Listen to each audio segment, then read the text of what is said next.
అందరికీ నమస్కారం. కుంభరాశి వారు జనవరి 11 అమావాస్య నాడు కోడిగుడ్డుతో ఇలా చేస్తే లక్షల్లో కాదు కోట్లు కలిసి వస్తాయి. ఇక మీదట మీ జీవితంలో ఎలాంటి నెగిటివ్ ప్రభావం ఉండదు.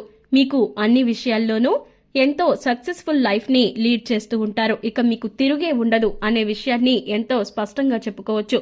మరి కుంభరాశి వారికి జనవరి 11 అమావాస్య తర్వాత నుంచి ఏం చెయ్యాలి, ఇక ఎలాంటి మార్పులు వస్తాయి, అలాగే ముఖ్యంగా అమావాస్య రోజున ఈ కుంభరాశి వారు చేయవలసినటువంటి పరిహారం ఏంటి అనేది కూడా ఈరోజు మన వీడియోలో ఎంతో వివరంగా స్పష్టంగా కూడా తెలుసుకుందాం. మరి అంతకన్నా ముందు మీరు మా ఛానల్ను ఇంకా సబ్స్క్రైబ్ చేసుకోకపోతే గనక వెంటనే సబ్స్క్రైబ్ చేసుకోండి. అండ్ మా నుంచి వచ్చే ప్రతి వీడియో అప్డేట్ మీకు రీచ్ అవ్వాలంటే సబ్స్క్రైబ్ చేసుకున్న తర్వాత పక్కనే ఉన్న బెల్ ఐకాన్ను ట్యాప్ చేయండి. మీరు చేసే ప్రతి ఒక్క లైక్ మా ఛానల్కు ఎంతో ఎంకరేజింగ్ గా ఇంకా సపోర్టివ్ గా కూడా ఉంటుంది. మరి వీడియోలోకి వెళితే గనుక ధనిష్ట 3-4 పాదాలు, శతభిషం 1-2-3-4 పాదాలు, పూర్వభద్ర 1-2-3 పాదాలలో జన్మించిన వారు కుంభరాశికి చెందుతారు. రాశి చక్రంలో కుంభరాశి 11వది. ఈ రాశికి అధిపతి శని. కుంభరాశిని స్థిర రాశి అని, వాయుతత్వపు రాశి అని, శీర్షోదయ రాశి అని పిలుస్తూ ఉంటారు. అయితే వీరికి ఎంతో విపరీతమైనటువంటి ఆసక్తి, జ్ఞాపక శక్తి ఉంటాయి. కార్యదీక్ష, కార్యదక్షత విషయంలో ఎంతో పైచేయిగా వ్యవహరిస్తూ ఉంటారు. ముఖ్యంగా మంచి చెడు ఆలోచించిన తర్వాతే కార్యసాధన ఉంటుంది.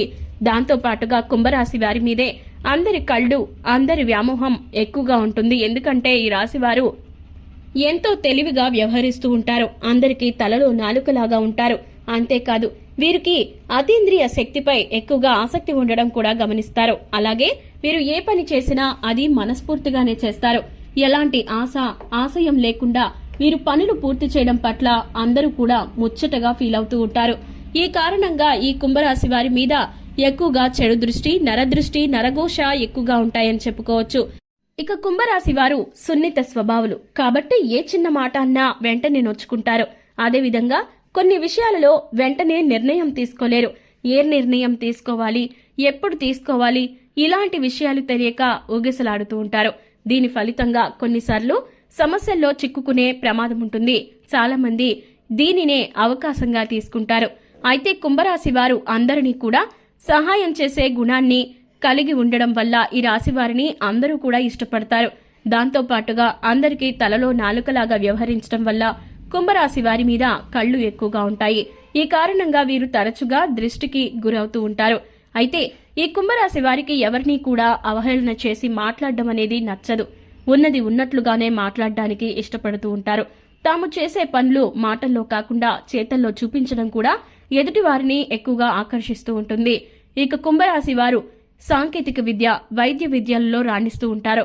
అంతేకాదు వీరు ఏ రంగంలో ఉన్నా అందులో పైచేయి సాధించడానికి చూపిస్తూ ఉంటారు. ప్రజా సంబంధాలు, చిత్ర విచిత్రమైన వ్యాపారాలు చేయడంలో కూడా అనుభవం, నేర్పు కలిగి ఉంటాయి. కుటుంబ విషయాలు ఒడిదుడుకులన్నా ఖచ్చితంగా వీరు సర్ది పెడతారు. అనవసరమైన విషయాలలో కాకుండా అవసరమైన సమయాలలో డబ్బు లభించకపోయినా అవసరం లేనప్పుడు వీరికి ధనం ఎక్కువగా లభిస్తుంది. కుంభరాశి వారు బంధువులు, ఆత్మీయుల అవసరాలకు ధనం సర్దుబాటు చేసి వారి ఉన్నతికి తోడ్పడుతూ ఉంటారు.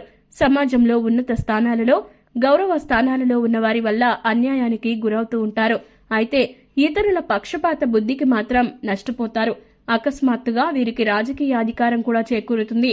అంతేకాదండి, అప్పటి వరకు సాధారణంగా ఉన్న వీరి జీవితం అకస్మాత్తుగా ధనలాభం, ఆకస్మిక ధనలాభం కలగడం వల్ల వీరికి ఎక్కువగా చుట్టూ ఉన్నవారు ఆశ్చర్యపోవడంతో పాటు ఎక్కువగా కుళ్ళుకోవడం అనేది కూడా జరుగుతుంది.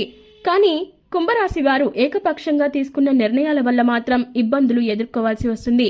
వీరి కుటుంబ సభ్యులతో కలిసి చర్చించి తీసుకున్న నిర్ణయాలు ఎప్పుడూ కూడా మేలు చేస్తాయి.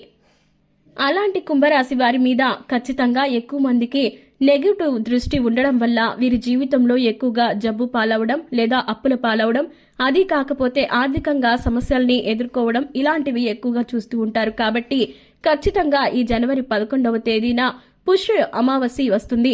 ఈ పుష్య అమావాస్య రోజున మీరు కోడిగుడ్డుతో ఈ చిన్న పరిహారం చేస్తే చాలండి, మీ మీద ఉన్నటువంటి ఆ చెడు ఫలితాలన్నీ తొలగిపోతాయి. మీ మీద ఎవరికి ఇంకా ఎలాంటి చెడు దృష్టి ఉండదు. అంతేకాదు మీ మీద ఉన్నటువంటి చెడు దృష్టి, నరఘోష, నరదృష్టి ఇవన్నీ కూడా తొలగిపోతాయి. ఈ కారణంగా మీ జీవితం సాఫీగా సాగిపోతుంది. మరి అమావాస్య రోజున చేసేటటువంటి ఇక పరిహారాలకి విశేషమైనటువంటి ప్రతిఫలం ఉంటుంది. ఎందుకంటే ఈ అమావాస్య రోజున కొన్ని గ్రహాలు స్థితిగతులను మార్చుకుంటాయి. ఈ కారణంగానే ఖచ్చితంగా ఈ రోజున మీరు చేసే ప్రతిఫలం చాలా ఎక్కువగా ఉంటుంది.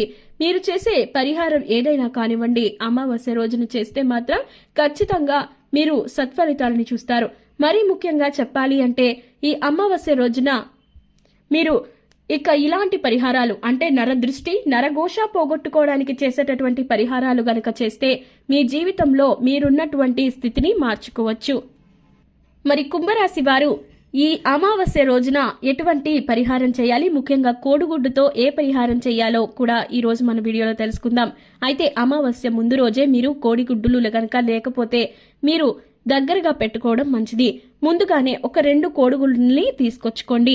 2 కోడిగుడ్లు తీసుకొచ్చిన తర్వాత అమావాస్య రోజు సాయంత్రం సమయంలో ఖచ్చితంగా సాయంత్రం 6 దాటిన తర్వాత మాత్రమే ఈ పరిహారం చేయండి. అప్పుడే ఈ పరిహారానికి మీకు ఖచ్చితమైనటువంటి ప్రతిఫలం దక్కుతుందండి. అందుకే ఈ విషయాన్ని మీరు చాలా జాగ్రత్తగా గుర్తుపెట్టుకోవాలి.